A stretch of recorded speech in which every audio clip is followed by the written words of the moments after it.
देखो बच्चों, आज हिंदू शब्द है, इस पर विचार करने जा रहे हैं। ये हिंदू शब्द सिंधु से जोड़ा गया है। जब आप इतिहास पढ़ेंगे तो सिंधु घाटी की सभ्यता में आपको मिलेगा। तो हिंदू का अर्थ होता है हीन प्लस दू, जो हीन कार्य को अंजाम देने वाला। हमेशा से आप देखेंगे तो ऐसा ही रहा है। और दू से होता है दुष्प्रचार करने वाला। तो बाबा साहब को भी इस नाम से अटपटा सा लगा और हिंदू कोड बिल का समर्थन नहीं किए। ये इतिहास में आप पढ़ेंगे आगे जाके, और इसके बारे में मैं काफ़ी विस्तार से बताऊंगा। लगभग 6 या 7 दिन लग जाएंगे। फिलहाल तो हिंदू शब्द यूनान से भी लिया गया है। पहले आयात निर्यात के माध्यम से जब अंग्रेज लोग आते थे तो इस विचार से सिंधु नदी होकर के गुजरना होता था। वहां से लिया गया, काफी विस्तार में है। तो पाखंडी यानी ब्राह्मण को छोड़ करके कोई हिंदू नहीं है।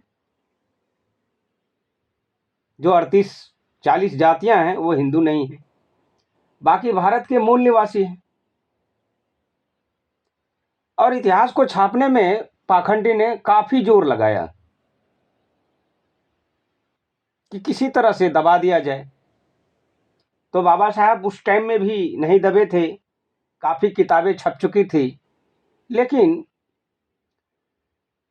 स्टॉल पर नहीं पहुंचाया गया, रास्ते में ही जलाया गया ताकि भंडाफोड़ ना हो जाए। और उसी बीच में से इस सदी में 2000 में हमने इनको खोजना शुरू किया और खोजते खोजते पाया कि वाकई में पाखंडियों ने एक वृक्ष, एक जड़ के समान जकड़ लिया है और गुलाम बनाने पर काफी आमादा है।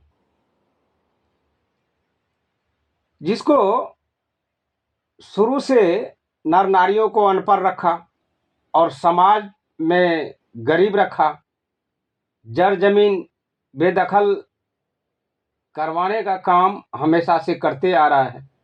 आज भी अपने से नहीं, हमारे मूल निवासी से करवाते हैं,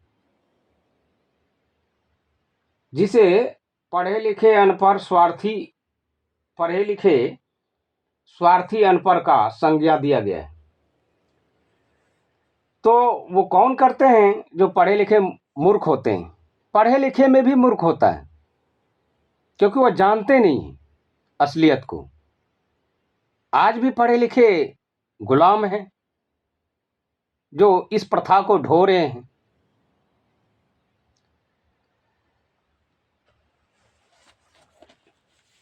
इसमें नारी को शिक्षित करने का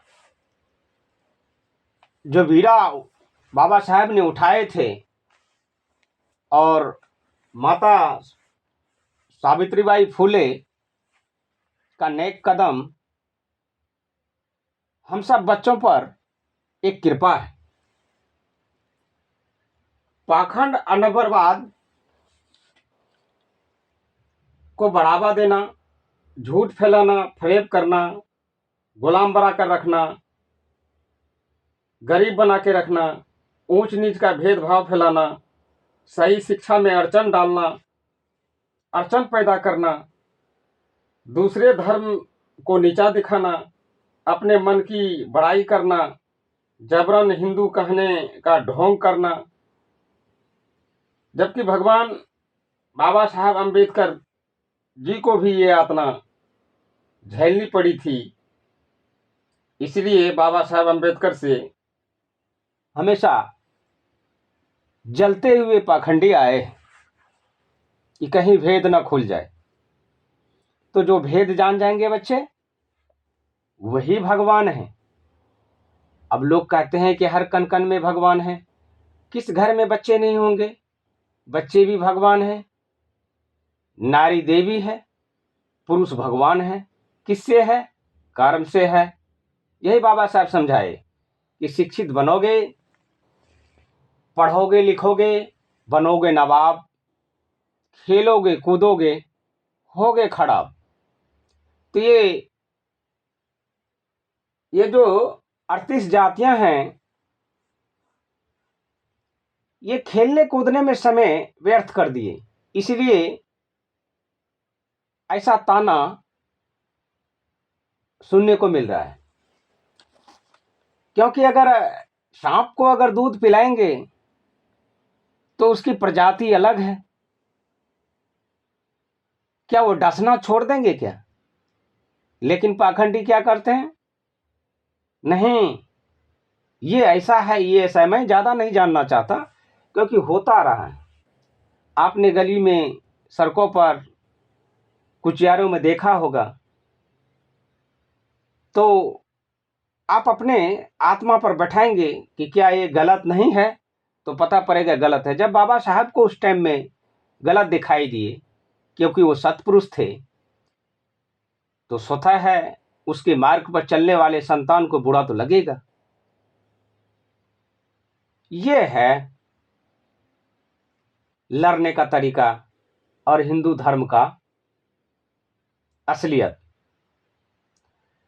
इन पर ज्यादा विचार करने के लिए मैं आगे डिश में इस समाप्ति के, धर्म के समाप्ति के बाद आऊंगा, मैं बताऊंगा। इन्हीं चंद शब्दों के साथ मैं अपने मुख को विराम देता हूं।